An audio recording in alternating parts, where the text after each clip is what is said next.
Bueno, estábamos aquí revisando el- las consideraciones generales, ¿no? En torno a los contratos y en particular a los contratos bancarios.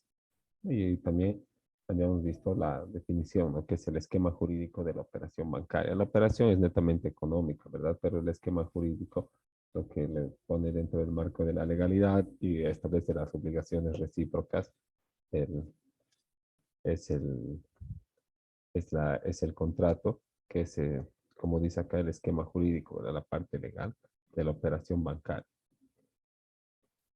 Y es necesario para realizar cualquier tipo de operación, ya sea activa o pasiva. Siempre voy a firmar un contrato con la entidad de intermediación financiera para que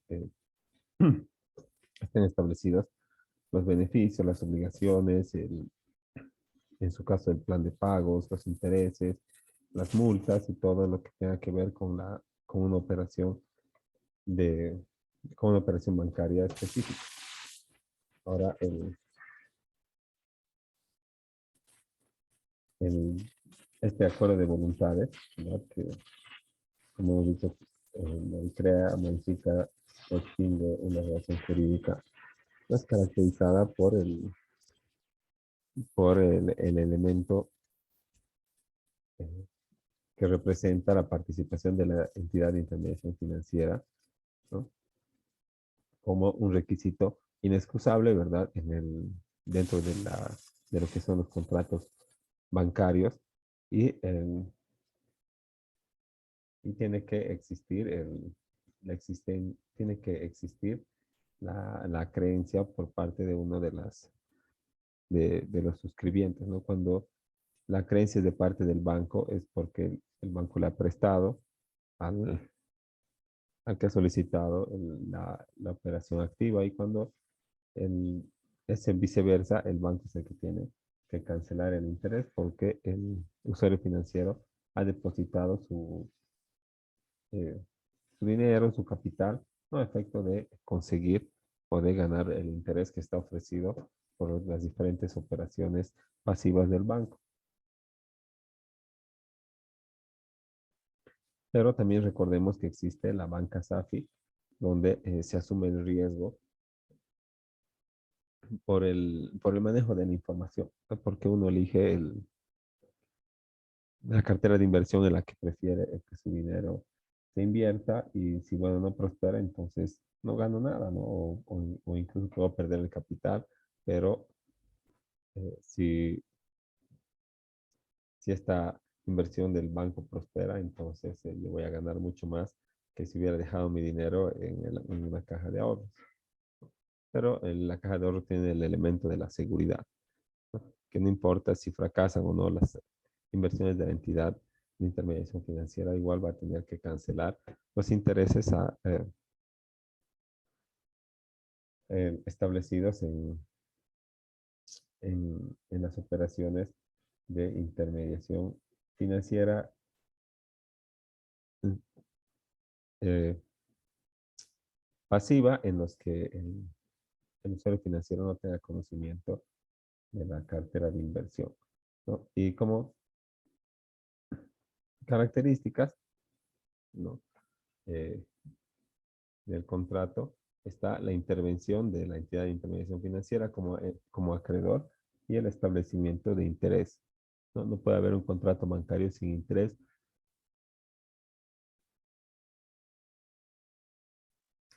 eh, tomándolo en cuenta que como una, como una entidad comercial y por ende con fines de lucro. Entonces no puede realizar su actividad económica principal sin obtener eh, esta ganancia o este rédito, o el crédito o la renta, como le dice la utilidad. Nadie, nadie establece una sociedad comercial para no generar ganancias, sino se llamaría pues fundación o algo así.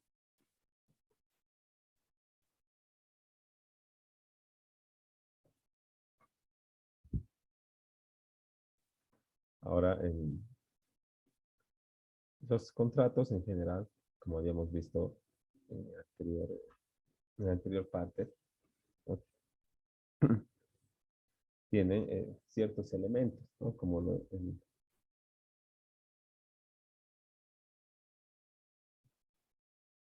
los elementos personales, ¿no? Y habíamos visto acá, ¿no?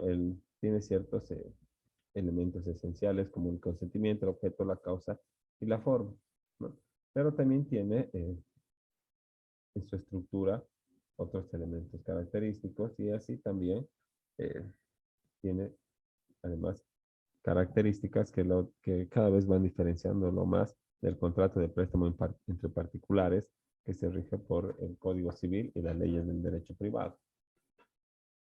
Entonces, dentro de la estructura de los contratos bancarios, ¿no? Sin ir a la forma, o sea, partes, antecedentes, objeto, eh, plazo y forma de pagos y aceptación, garantías, están también estos elementos que van insertos dentro de esa estructura, ¿no? Los elementos personales que se traducen en la entidad de intermediación financiera y el cliente o usuario financiero, ¿no?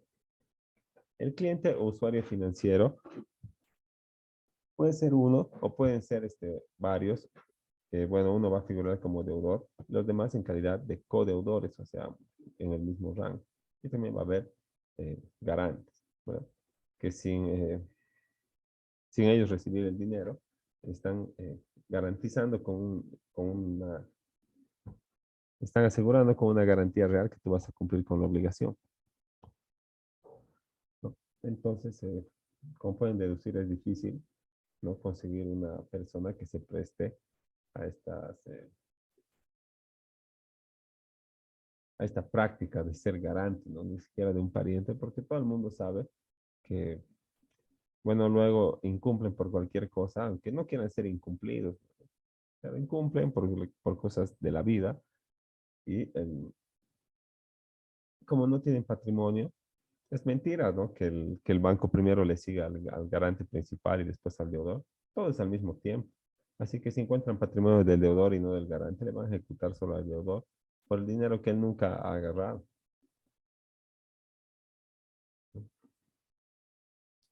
Entonces, cliente o usuario, bueno, puede ser una persona actuando por sí mismo, pueden ser varios, ¿no? Que van a solicitar una misma operación de crédito en calidad de codeudor. Y el otro elemento personal es la entidad de intermediación financiera que tiene que estar legalmente constituida, ¿no? Y que es la acreedora o la que tiene el derecho activo para poder reclamar el cumplimiento del contrato o la devolución del dinero dentro de los términos que se establecieron en el contrato. Entonces, eh, para finalizar esto de los elementos personales, no tenemos que decir que la entidad de intermediación financiera no actúa por sí misma, ¿verdad? Es una ficción de la ley. Es una persona jurídica, ¿no? Que no puede apersonarse a un escritorio o a una notaría y firmar, sino que tiene que actuar por intermedio de tiene que actuar por intermedio de sus representantes. Y estos representantes son elegidos, obviamente, en la asamblea de socios, ¿no? Como cada reglamento eh, establece, ¿verdad?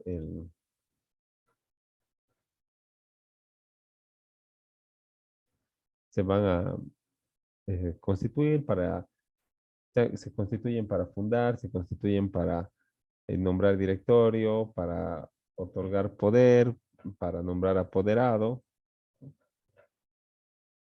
Entonces la entidad de intermediación financiera va a participar por intermedio de su apoderado. Su apoderado que tenga las facultades o atribuciones específicas para constituirse en este acto judicial. Porque a veces el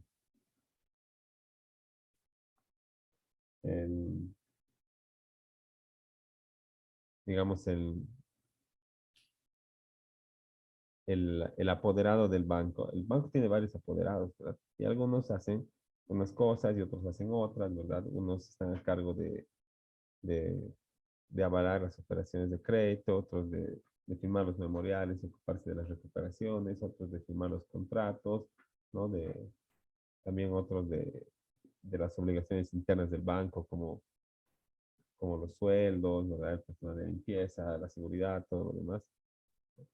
Entonces, cuando la entidad de intervención financiera eh, participa en un contrato, tiene que hacerlo por intermedio de uno de sus representantes, pero que tenga expresamente la atribución eh, para entregarte ese monto de dinero. Esos serían los elementos personales. Ahora, en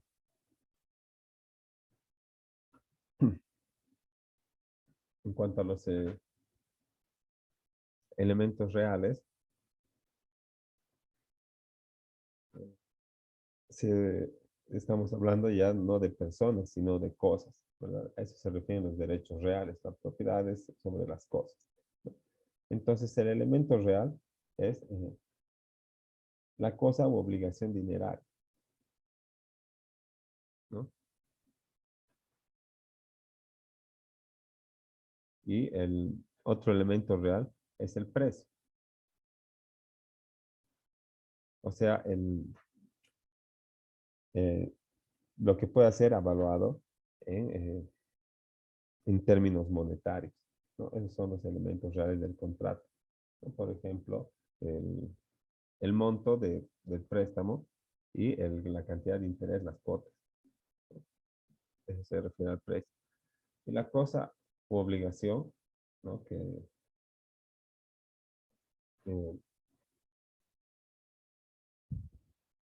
Eh, puede ser,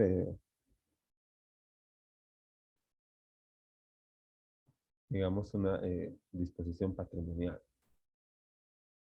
o un bien sujeto al registro que está siendo eh, objeto de un contrato, por ejemplo, de préstamo de vivienda social, ¿no? ¿Cuál sería el elemento real?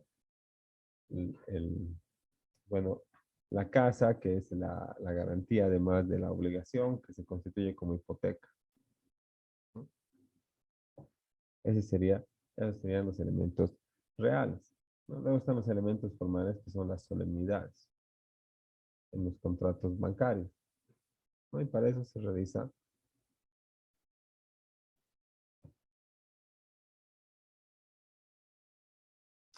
el, para eso, para cumplir este elemento formal, se realizan los contratos mediante notario de fe pública, protocolizándolos o por lo menos realizando un reconocimiento de firmas. Porque como ya habíamos señalado, sí pueden ser elaborados en,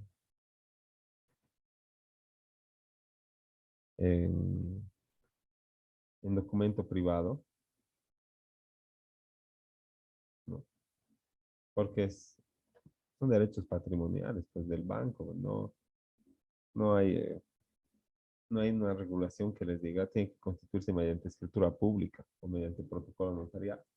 Entonces podrían hacerlo. Pero ¿qué pasa si el cliente viene e incumple? Entonces, lo primero que tendrían que hacer es un reconocimiento judicial de firmas y rúbricas, o sea, citarle al que nunca ha venido para que en una fecha, para que en una fecha determinada eh, resta con una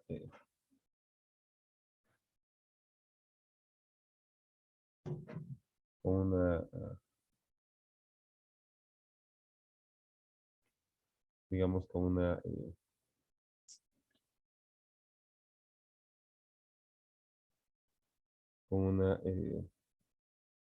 bueno, tenemos el documento privado, ¿verdad? Y lo primero que tenemos que hacer es empezar una medida preparatoria de demanda. Entonces, ¿qué vamos a hacer? Vamos a decirle, te vamos a demandar, ¿no? Solamente porque no hemos hecho desde un principio, no hemos cumplido con el elemento formal, no hemos hecho o no le hemos vuelto escritura pública, ¿verdad? No hemos hecho reconocimiento de firmas o certificación, como se llama, de firmas y rúbricas, y menos hemos hecho protocolo. Entonces, para cumplir con la solemnidad que exige la norma, voy a ir y voy a realizar el proceso preliminar de reconocimiento de firmas. Y una vez termine eso, eh, se va a poder iniciar recién la demanda, pero ya va a estar en conocimiento de que le estás buscando, ¿no? Si vas y le dices ya reconocer la firma, todo, y después pides medidas preparatorias, tal vez le encuentras en el auto, en un auto y tal vez ya nunca más le ves, ¿no? Entonces son algunos este, riesgos que se cumplen por esta parte de los elementos formales, ¿no? Pero esa es parte también de la estructura de los contratos bancarios, ¿no? Algunos están, los que son garantía hipotecaria están eh, sí o sí inscritos mediante escritura pública. También los que son las cancelaciones de gravamen, ¿no? Cuando acabas de pagar al banco y te liberan, eso también tiene que ser un instrumento público, tiene que tener elementos formales y solemnidades.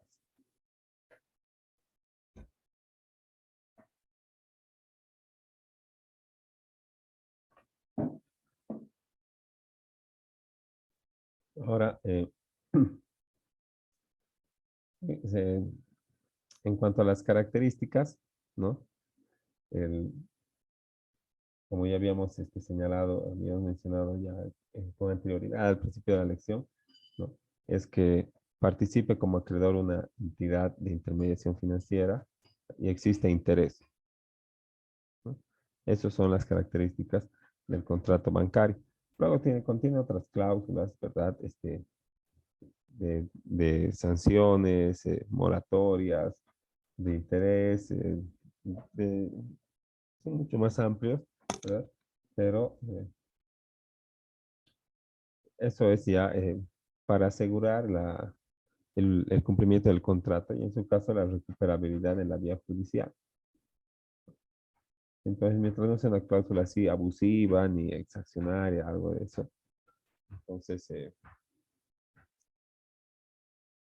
todavía puede ser inserta en el contrato, ¿no? Pero ¿quién hace el contrato? Pues es al final la entidad de intermediación financiera que tiene que hacer su contrato respetando los derechos del usuario financiero.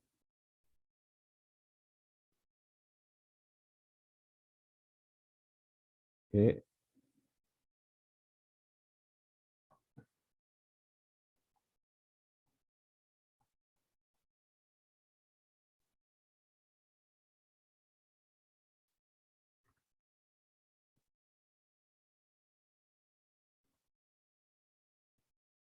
aquí está. Bueno, al momento de elaborar los contratos, tienen que respetarse estos derechos del usuario financiero, ¿no? Y lo que establece relacionado a la elaboración de los contratos, la ley 393, ¿no? Y luego es de cada banco las medidas de seguridad que quiera adoptar para poder, en caso de ejecución, recuperar eh, el bien, perdón, no recuperar, sino tener su acreencia pagada. Pero ya los contratos bancarios vienen desde tan antiguo, ¿verdad? Y a todo momento se están perfeccionando, que más o menos ya se tiene eh, no digamos modelo, pero una serie de cláusulas que todos los bancos insertan. Y si tú no quieres, entonces no firmas, pues y andate a otro banco, en otras palabras, ¿no? Y esa es también una de las características de los contratos bancarios cuando hablamos de la masividad, ¿no? La masividad quiere decir que los contratos se elaboran y se hacen conocer a los usuarios financieros, ¿no? A partir de una matriz o de un modelo, ¿no? Que aquí le llaman arquetipo documental, ¿no? Pero eso quiere decir nada más un modelo, ¿verdad? Que ha ido siendo desarrollado a través del tiempo por las entidades de intermediación financiera y que hoy por hoy es efectivo para la constitución de contratos bancarios, ¿no? Entonces, estos, eh, estos contratos no vienen elaborados para cada operación, ¿verdad? Sino ya está el arquetipo, el modelo, y lo que tienen que hacer es cambiar los datos, poner las características especiales de cada operación, ¿verdad? Tal vez apoderado, las garantías, todo lo que se le informe, ¿no? Y utilizar en sí la misma matriz para que no falte ningún elemento. Y luego, cuando vienen a solicitar las operaciones de crédito, se les otorga este modelo de contrato, ¿no? Una vez que ya se ha pasado por toda la consideración de las garantías y de todo lo que era el armado de la carpeta y lo que estaba a cargo del oficial de crédito. Entonces, se, se otorga el contrato, o se pone a conocimiento el contrato al, al deudor o al prestamista.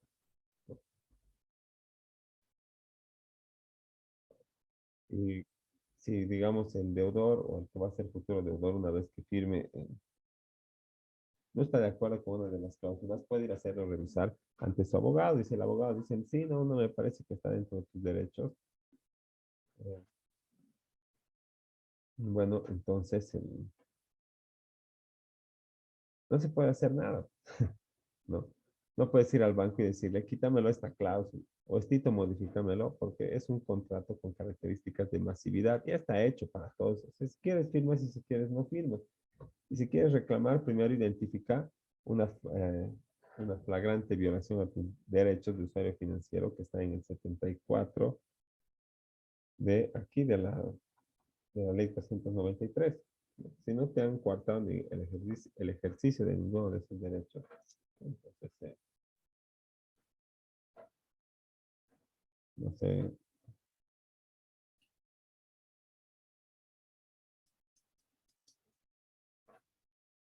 no sé, entonces en conclusión no se modifican los contratos bancarios, solamente te adhieres o no. Por eso tiene esa característica de adhesión. O firmas o no firmas. Si firmas, te adhieres a todo lo que dice. Y si no firmas, será porque no estabas de acuerdo, pero no por vos se va a modificar una cláusula, ni siquiera en tu contrato en particular.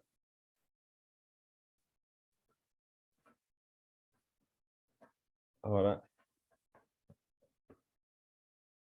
también el contrato bancario siempre es oneroso.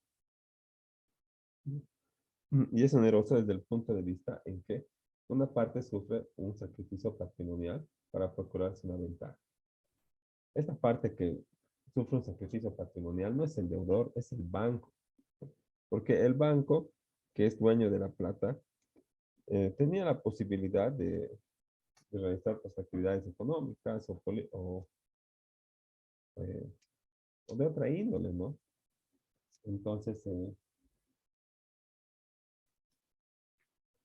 estas,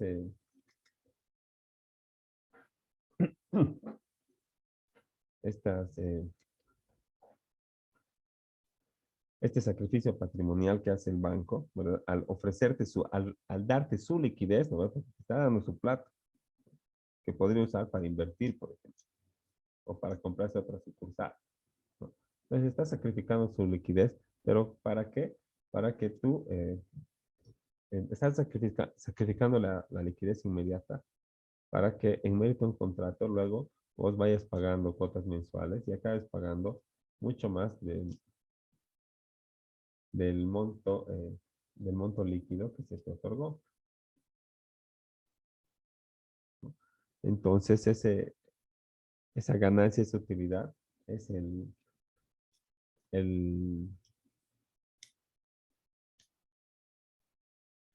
es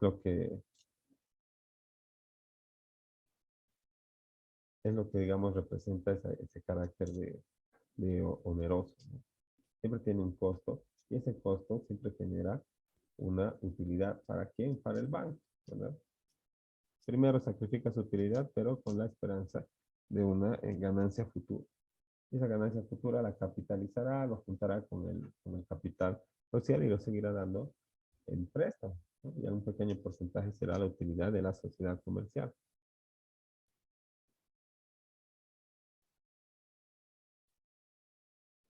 Y también los contratos bancarios tienen la característica de que son personalísimos. Y personalísimo quiere decir que el que va a figurar su nombre como deudor o garante, ¿no? Tiene que estar ahí, digamos, escribiendo con su puño y letra, ¿no? No puede ser otra persona ni aunque tenga poder, porque tiene este carácter personalísimo. Otras cosas que tienen carácter personalísimo es, por ejemplo, las, el prestar confesión de, el prestar, ¿qué se llama? No es testimonio, pues del demandado, creo que es confesión declarada. Declaración, prestar declaración, no me acuerdo, pero es el medio de prueba donde vos le citas al demandado para que declare, ¿no? Y acompañes tu sobre, todo lo demás en tu cuestionario en sobre cerrado, ¿verdad? Si yo soy apoderado de esa persona, no puedo ir, pues, y decirme, para poder voy a responder el cuestionario, porque yo qué sé, pues, de lo que ha pasado ese día, ¿no? Entonces, por eso y otras razones es de carácter personalísimo, ¿no? Tiene que ir la persona interesada a tramitar este,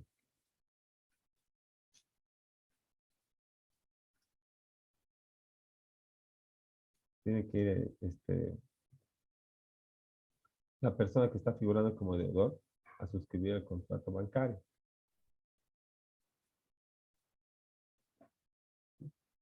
Y otra característica también especial es la buena fe. Porque la buena fe es una figura jurídica que impregna todas las materias, ¿verdad? Se llama también presunción en penal, presunción de inocencia, ¿verdad? En impuestos nacionales y aduanas se llama también buena fe, ¿no?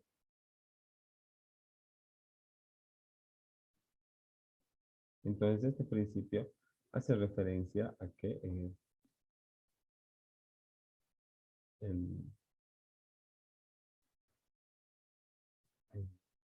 a que las partes están suscribiendo el contrato en mérito a la información exacta, eh, fidedigna que han otorgado al oficial de crédito, ¿verdad? Y el banco le está creyendo y le está otorgando el monto de dinero, ¿no? Entonces, esta buena fe se va a acabar en cuanto él incumpla y el banco se ve obligado a realizar otras acciones. Entonces, eso como característica también del contrato bancario, ¿no? Está la buena fe, ¿verdad? Que yo como usuario confío que el banco va a cumplir con su parte de otorgarme el dinero cuando me ha dicho, ¿no? Una vez que ya se ha aprobado la operación de crédito y demás, ¿no? Y buena fe hacia el usuario para poder confiar en que va a cumplir con sus obligaciones tributarias y no se va a escapar. Entonces, esas son las características de los contratos. Vamos a quedar ahí y luego continuamos con estas otras características del contrato bancario.